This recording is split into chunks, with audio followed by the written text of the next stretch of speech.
दक्खन की धरती कभी खुशहाल थी, खेतों में हरियाली थी, गांवों में हंसी।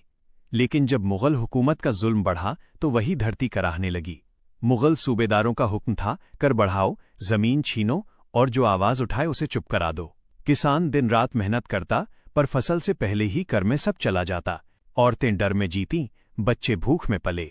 एक दिन एक बूढ़ा किसान रोते हुए बोला, हमने राजा नहीं देखा, बस डर देखा है। पुणे में पेशवा बाजीराव ने ये बातें सुनी। वो जवान थे, पर उनकी सोच दूर तक जाती थी। दरबार में सरदार बोले, महाराज, मुगल सल्तनत बहुत बड़ी है, सेना भारी है, तोपें हैं। बाजीराव थोड़ी देर चुप रहे, फिर बोले, भारी सेना नहीं, तेज दिमाग जीतता है।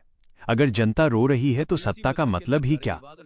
यहीं से उन्होंने तय कर लिया, ये लड़ाई सिर्फ राज की नहीं, जनता की इज्जत की होगी। बाजीराव ने सीधी टक्कर नहीं ली।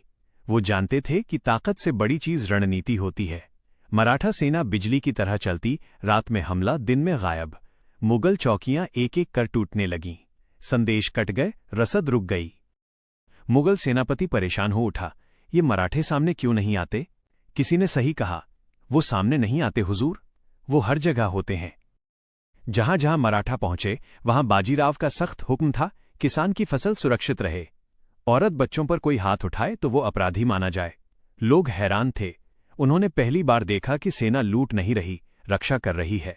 एक किसान ने बाजीराव से कहा, महाराज, पहले राजा डर थे, आज राजा ढाल बन गए हैं।